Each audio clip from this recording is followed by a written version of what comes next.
Welcome to the Fear Files. Here, we don't just tell stories, we uncover them, from chilling true crimes to mysteries that blur the line between myth and reality, from urban legends whispered in the shadows to horrors born in the darkest corners of the internet. This is the Archive of Fear, where every story opens a door you may not want to step through. Some tales remain fiction, others bleed into real life. And tonight, we confront one of the most disturbing examples of all. A faceless figure, born online, a legend that spread like wildfire, and a crime that proved belief itself can be deadly. This is the Slenderman, from internet myth to real crime. In the summer of 2009, on a relatively unknown online forum called Something Awful, a user under the alias Victor Surge submitted a chilling entry to a Photoshop contest. The challenge was simple: create supernatural-looking images and pair them with snippets of backstory. Most users uploaded strange creatures, eerie distortions, or haunted figures. But Victor Surge's submission stood out instantly. His image depicted children playing at a park, but in the background, obscured by black and white grain and distortion, was a tall, faceless man dressed in a black suit. His arms were long and naturally long and seemed to stretch into the shadows like tentacles. Beneath the image, a short caption read, "We didn't want to go, we didn't want to kill them." But its persistent silence and outstretched arms horrified and comforted us at the same time. That faceless figure would soon be known across the internet as Slenderman. Unlike traditional folklore, which grows slowly over centuries, Slenderman was a creature of the digital age, born overnight, spreading through forums, blogs, and eventually YouTube videos. He wasn't passed down from campfires or folklore, but from copy-paste horror stories, now famously called Creepypasta. Users began expanding his mythology, describing him as an entity who stalked children, lurked in forests, and drove people insane. The most distinctive feature of Slenderman was not just his appearance, towering, faceless, dressed in business attire, but the vagueness of his story. There were no hard rules, no single origin. Instead, the legend evolved with every retelling. Some described him as a protector, others saw him as a malevolent predator, luring victims to vanish into the woods. This ambiguity made him all the more terrifying. By 2010, Slenderman had transcended the forum where he was born. Amateur filmmakers and horror enthusiasts began producing short films featuring him. The most influential was Marble Hornets, a YouTube web series that portrayed Slenderman, named the operator, as a terrifying force haunting the lives of film students. The series went viral, inspiring countless imitators and cementing Slenderman's place in internet horror culture.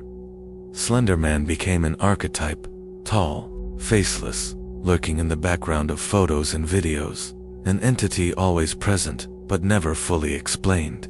He thrived in the shadows of ambiguity, and that was his greatest strength.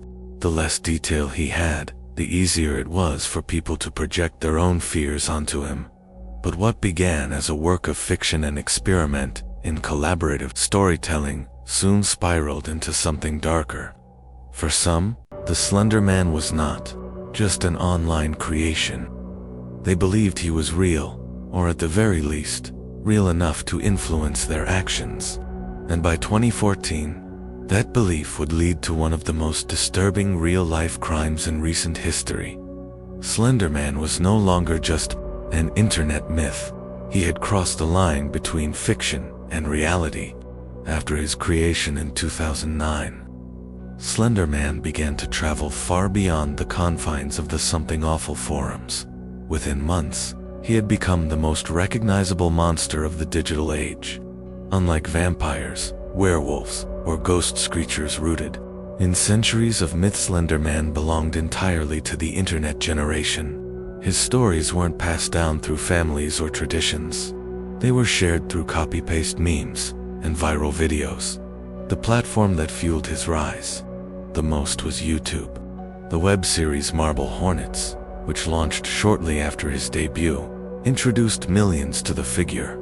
Shot in a raw handheld style, the series blurred the line between fiction and reality. Characters would record themselves in ordinary situations, only to later discover the tall, faceless figure lurking in the background. It was unsettling in its simplicity, and it made viewers question, what if he could be behind me, right now? From there, countless other creators followed suit.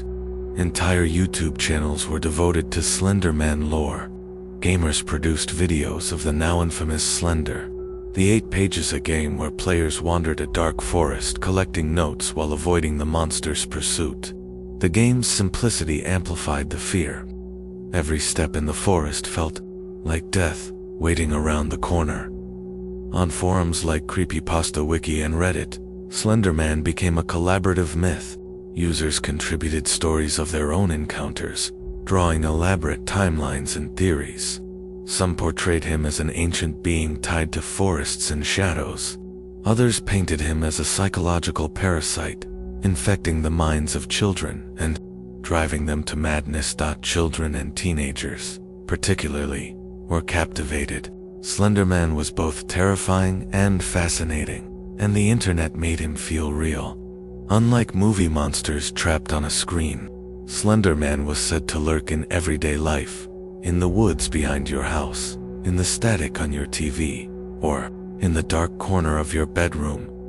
What made the legend more dangerous was its adaptability. The myth grew with each retelling, allowing believers to personalize it. If a strange noise came from the woods, it was Slenderman. If someone felt watched at night, it was Slenderman. This elasticity meant that he wasn't confined to a single place or culture. He became universal. By 2013, Slenderman was no longer just internet folklore. He had entered mainstream culture. Documentaries were produced. Major media outlets ran stories about the phenomenon. Even Hollywood took notice, planning feature films inspired by the faceless figure. For most people, Slenderman was entertainment, a scary story to whisper at sleepovers, a monster for Halloween.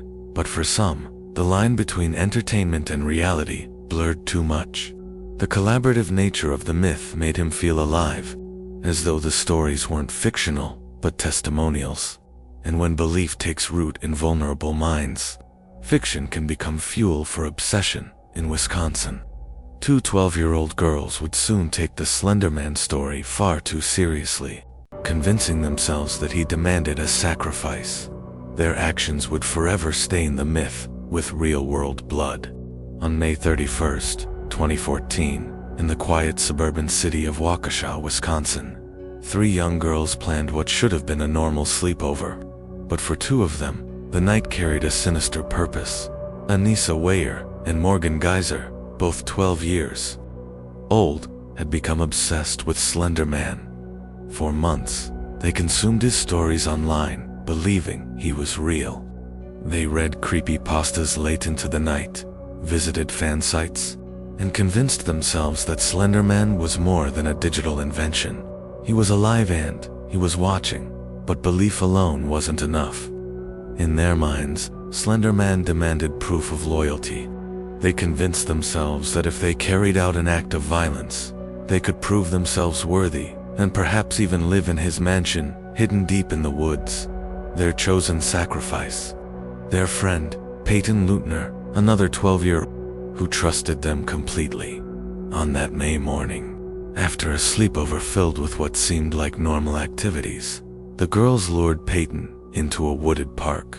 There, they attacked her. Morgan stabbed Peyton 19 times with a kitchen knife, while Anissa encouraged her.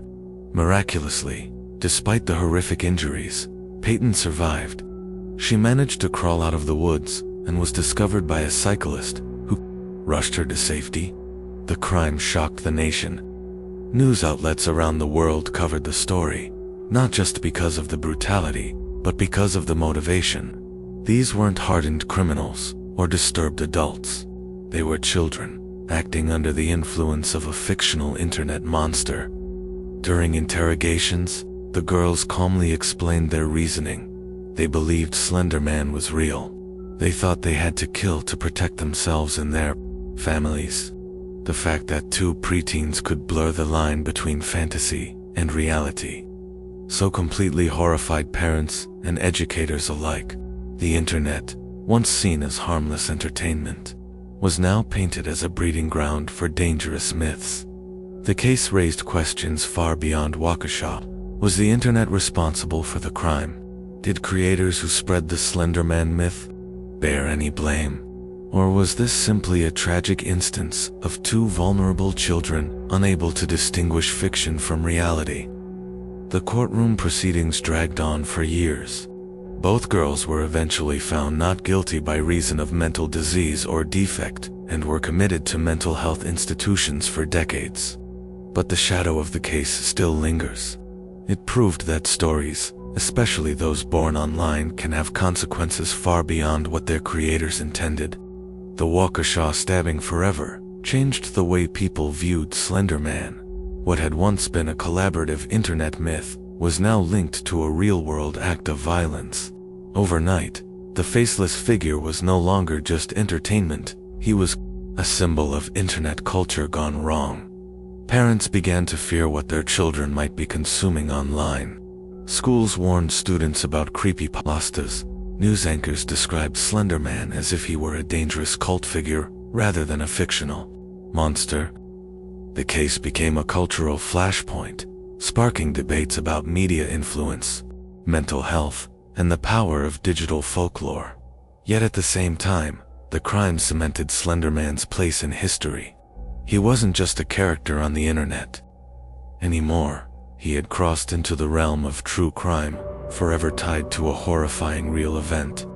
In documentaries and articles, experts compared him to ancient myths and modern urban legends, pointing out that stories have always had the power to inspire belief and, in rare cases, violence. Hollywood capitalized on the notoriety. In 2018, a feature film titled Slenderman was released, though it was widely criticized for being tasteless, especially so soon after the stabbing. Documentaries like HBO's Beware, the Slenderman provided a more serious examination of the case, interviewing psychologists, journalists, and even the families of those involved. What made Slenderman so impactful was not just the crime, but what he represented. The first truly global urban legend born on the internet. Unlike Bigfoot, the Loch Ness Monster, or Bloody Mary, Slenderman's origin was known and traceable. And yet, despite being invented in 2009, he managed to achieve the same mythic status as those centuries-old legends. To some, he was just entertainment, a creepy story to share in the dark. To others, he symbolized the dangers of the digital age, where fiction and reality intertwine in ways that can have devastating consequences. And to the two girls in Wisconsin, he was real enough to kill for. In the years since the Waukesha crime, the world has struggled to reconcile the story of Slenderman. On one hand, he is undeniably fictional. His origins are documented, his creator known. On the other, his influence on real-world behavior cannot be denied. This duality raises unsettling questions. What is the boundary between myth and reality in the internet age? If enough people believe in a story, does it gain a kind of existence beyond fiction? Slenderman may not physically stalk forests or appear in photographs, but he lives in the minds of millions. He is proof that belief itself can be powerful and dangerous. Psychologists point out that myths like Slenderman often serve as modern mirrors of older fears. The faceless man in the woods, the shadow at the edge of your vision, the predator of children, these are archetypes found in cultures around the world. The internet didn't create fear, it simply gave it a new mask. Today, Slenderman continues to inspire art, games, and stories, but his legacy is forever stained by tragedy. Whenever his name is mentioned, the stabbing in Wisconsin follows. For some, that real-world connection makes him even more terrifying. For others, it's a reminder of how impressionable young minds can be when confronted with powerful stories. In the end, Slenderman represents more than just a creepypasta. He is the embodiment of the digital age's ability to create new myths in real time, myths that can spread globally in hours, myths that can leap from screens into lives. He is both a symbol of creativity and a cautionary tale about belief. The story of Slenderman is not just about a faceless monster. It's about us, the storytellers, the believers, and the blurred lines between imagination and reality. He was born as fiction, he became a legend, and in one terrible moment, he became a crime. And that is where the myth of Slenderman truly lives. Not in forests or abandoned houses, but in the dark spaces between story and belief.